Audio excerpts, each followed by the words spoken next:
Hello there. The global pandemic has ushered in a new normal at work.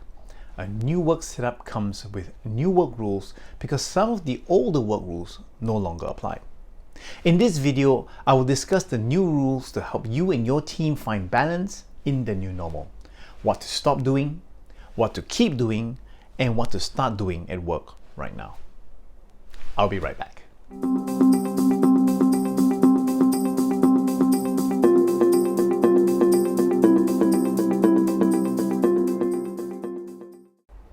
Welcome back. My name is Raymond Huan, and if you own a business, you are interested in business, or you wish to learn about the tips and tricks on how to operate your business better, I encourage you to click on the subscribe button that you see before you right now. As a small business navigating the new normal at work, what can business owners do to help team members find their balance at work? Many experts agree that old practices may no longer be relevant and may even harm morale with the new normal. And experts are saying that what leaders and managers should stop doing, should keep doing, and should start doing in the workplace. There is a consensus that the biggest lesson learned during this pandemic is that we should all stop equating a warm seat as a measure of productivity or dedication to work. During the pandemic, many businesses have thrived despite sending their members home to work. While there is value in face-to-face interactions, the pandemic experience has shown that this is not necessary for all work situations. In fact, according to the academic study on productivity, the following are the top factors that improve productivity. Firstly, a positive working attitude, proactive team members, good working conditions, and having the right tools and equipment to raise productivity. The study shows that businesses should focus on these four factors instead of focusing on how many warm seats they have in the office. This study provides us with context on what experts say we should keep doing in the office. If the focus is ensuring that everyone develops a positive working attitude, have proactive team members, good working conditions, and having the right tools, businesses should ensure that they do the following. Firstly, enforcing discipline and upholding quality in tasks from everyone. Enforcing policies and providing benefits that tap into your team's intrinsic motivation and keep the communication lines open. Enforcing discipline and policies is to tap into the team's intrinsic motivation to perform well at work. It raises teams' morale, particularly when their good work brings about great results.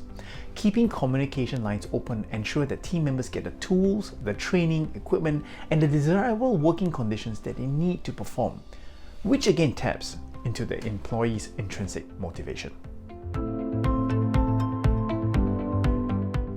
There are two things that we should start doing. 1. Give your team more autonomy. And 2. Encourage your team to upskill. Let's begin our discussion with the first point. In a previous video, I discussed what business owners can do to foster intrinsic motivation. One way to do so is by providing employees with work autonomy. Here are two examples of flexible work policies that will help you understand how work autonomy in a workplace may look like. PricewaterhouseCoopers launched a hybrid work policy called The Deal, which was created through staff consultation. The origin of the policy already provides the key to autonomy. That is, stakeholder participation in the decision-making process. This is a clear example of how companies can provide autonomy to employees. That is, provide opportunities to decide how they want to perform their duties and their responsibilities. There are three key elements in PwC's deal.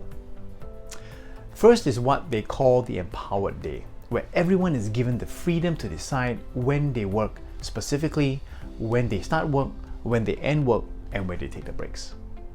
The second is a blended work policy.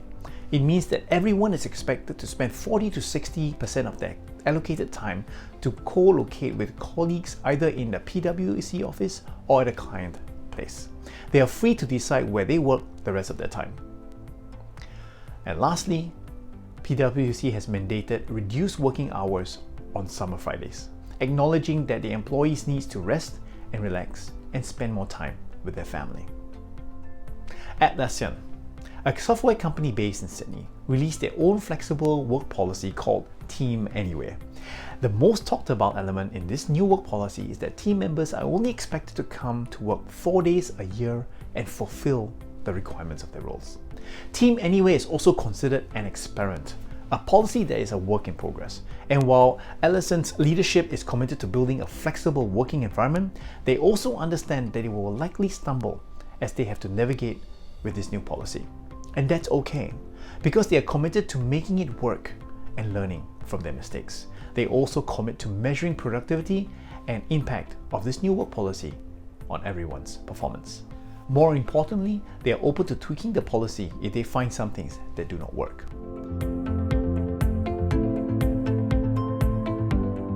We see changes in the work environment, where, when, and how people work. We see a changing business landscape, which results from changing consumer lifestyles. And what we are also seeing is a demand for new skill sets. There is a huge demand for upskilling in the new normal. Data from Coursera and edX, two of the largest massive online courses and platforms, showed that enrollment in their online courses have significantly increased in 2020. For example, Coursera's new user registration jumped from 8 million in 2019 to 31 million in 2020, a rise equivalent to 387%. And Coursera has an estimated user base of 76 million to date.